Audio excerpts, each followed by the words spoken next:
everybody, welcome to the latest episode of the SCU show. I'm your host, SCU, post-draft show. We're going to be looking over the 5 winners, the 5 losers, and so on, probably the most interesting pick in the first round. I do want to apologize in advance for the hair.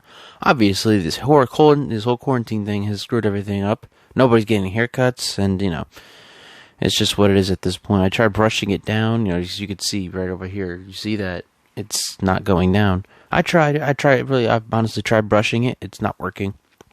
And so we're just gonna, roll with the punches here. So let's just jump right into it here.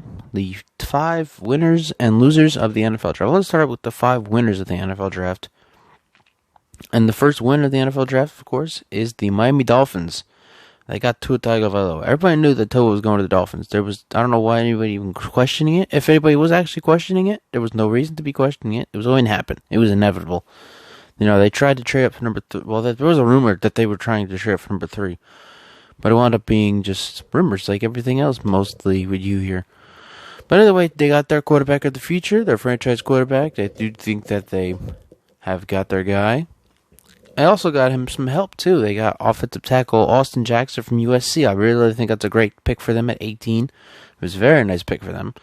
And the only thing I really questioned was their cornerback pick at number 30, when they traded down for number 30. They got a corner for number 30. I don't have the name right here, but they do have Xavier Howard, and they also have Byron Jones. So I didn't really understand why they took another third corner.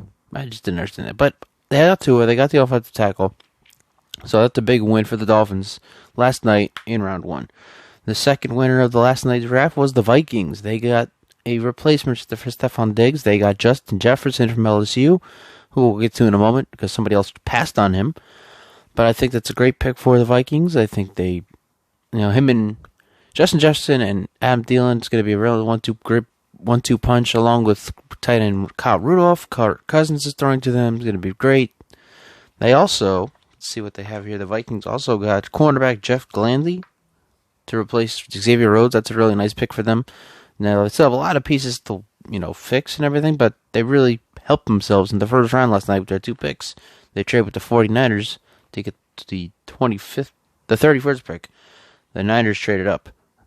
Number 3, the Raiders. What a nice draft for them. Henry Ruggs III, the first wide receiver taken last night. Kind of a surprise a surprise to me. Probably surprised to you as well. No, I wasn't expecting that. I know you weren't expecting that. I know you weren't expecting Henry Ruggs to be the first wide receiver taken, because I know I wasn't. Everyone was thinking it would be Jerry Jeudy, but unfortunately, it wasn't. It was a little surprising. Just a little bit, but hey.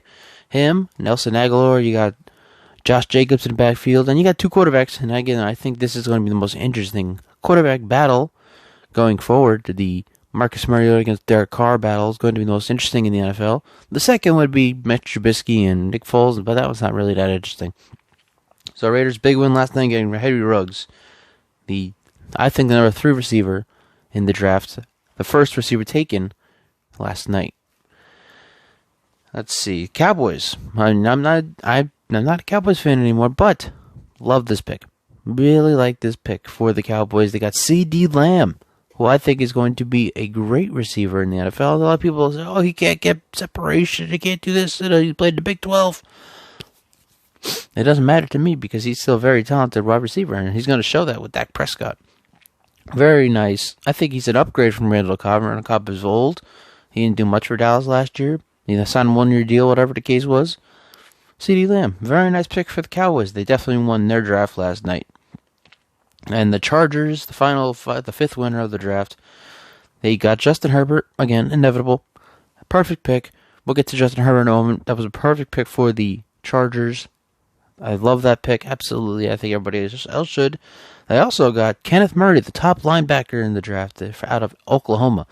So they already have a great defense. They just spiced up the defense a little more.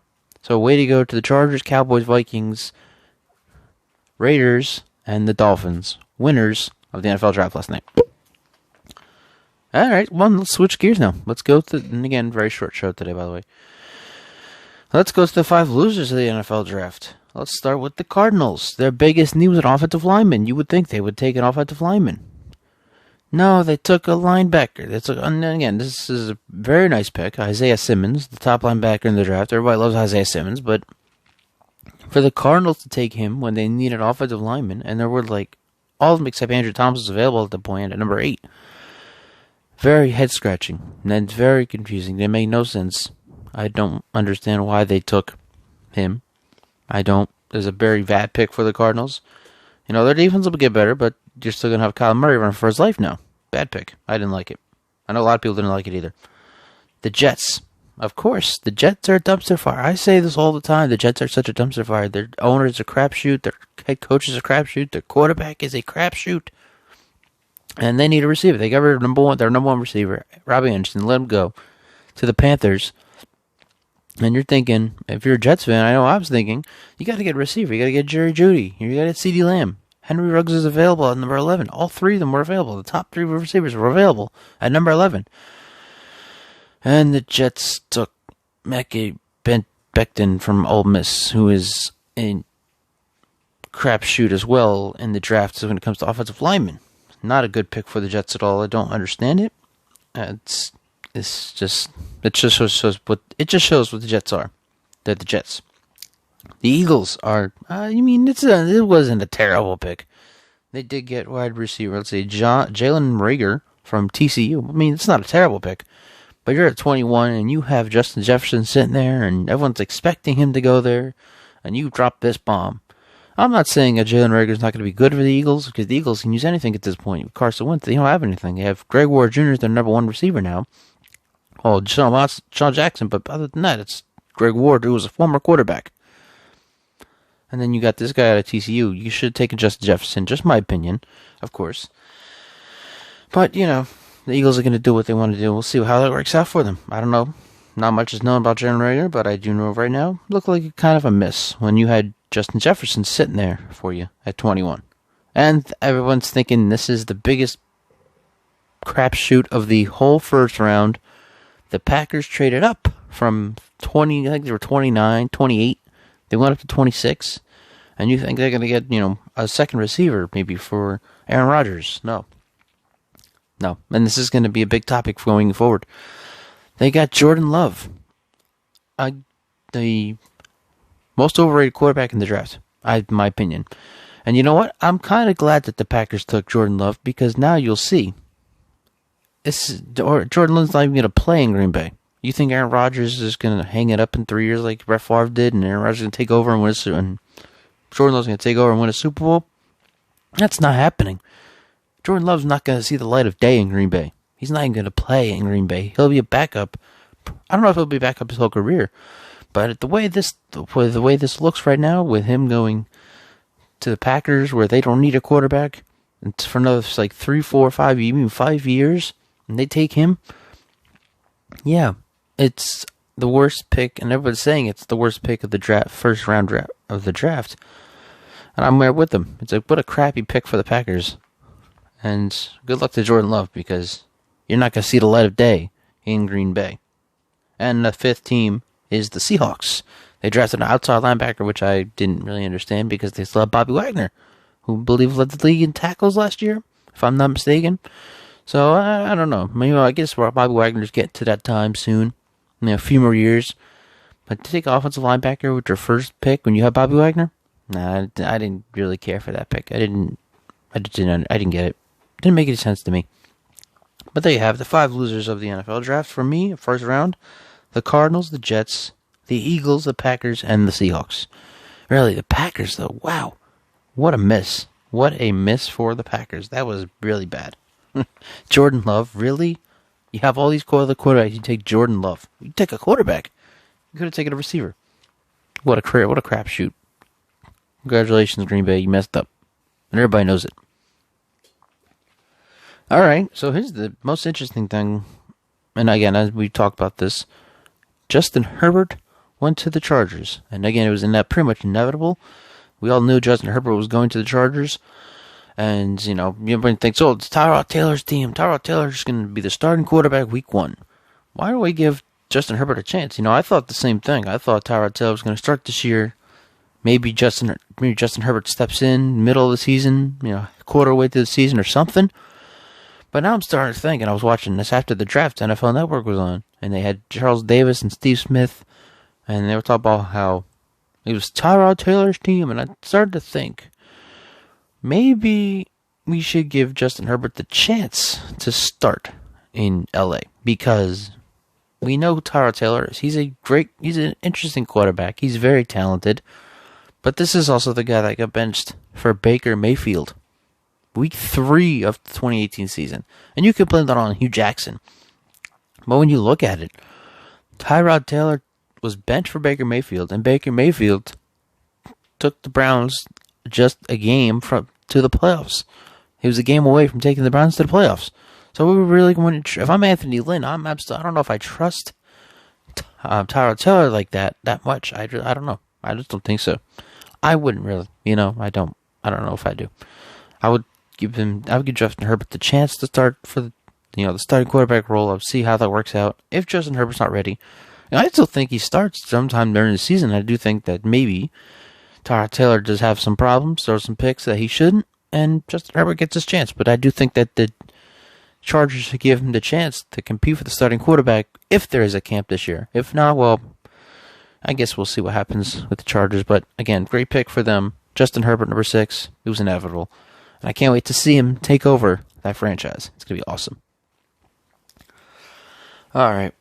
So last week I talked about how the XFL was a big failure and Vince McMahon was a failure. But that got big steam. Big steam. I talked about that last week, and everybody came at me. It was huge, especially the St. Louis Battlehawks fans. They really came at me last week. And so I'm coming back at you guys, and I'm coming back at the XFL fans, because I have to reiterate what I said. What I said was that the XFL was a bitter failure because in 2001, they had one season, and then they failed. Then they folded, whatever the case was. They announced in 2018 they were coming back, and the whole point of them coming back was to be stronger than they were before. And after 5 weeks, I get it, okay? Everybody was talking, the virus's fault. It's the virus's fault. No, the virus stopped, again, I said this last week, the virus stopped the 2020 season. They could have came back in 2021. They didn't. They're not going to. They decided I give up again. So if you look at it like this, 2001, they have a full season. They even finished a full season in 2021. This year, they don't finish the full season. After one season, after just 5 games, the whole point was for them to come back and be stronger and all that. And after 5 games, they failed again. And people are telling me, you're an idiot, you don't understand, you don't know what you're talking about, lose all credibility. How do you not see this as a failure? They were supposed to, the whole point of them coming back this year was to be stronger than they were in 2001. They wound up being weaker than they were in 2001. Not only that, but they're not coming back next year when they have the chance to. So let's stop with the whole, it's the virus. It's not the virus. It's Vince McMahon. And one guy told me Oliver Luck was in charge. Oliver Luck probably had nothing to do with the XFL shutting down. He's now suing Vince, and this kind of proves my point. He's suing Vince McMahon for wrongful termination. So I don't want to hear that Oliver Luck was in charge. Because if Oliver Luck was in charge and he was the one that shut down the XFL, why is he suing Vince McMahon for wrongful termination? Tell me that. Come on. Let's be real here, people. And again, I'll say it again. But a lot of people didn't like what I said, but I'll say it again. The XFL was a failure. Vince McMahon is a failure. I understand he's losing money from the WWE. And they're still going, though. Why couldn't the XFL keep going? It doesn't make sense. If you can start one thing, you can finish it and keep it going, you should be able to keep another thing going. Don't give me the crap that the XFL was not a failure after they were supposed to come back stronger and lasted 5 games. Your argument is invalid. Simple as that. And with that, we're done here. Thanks for listening and watching, wherever you may be. By the way, check out the other shows on the I-95 Sports Network. That's what we're part of now. We are part of I-95 Sports Podcast and Radio Network, hosted by Bobby Garente, host of the ABA games, the American Basketball Association, as well as the Women's Basketball Association games on Zingo TV. Also, go check us out on Zingo Radio. I just found that out yesterday, so that's pretty cool. Thanks again, everybody. This has been another episode of the SCU Show.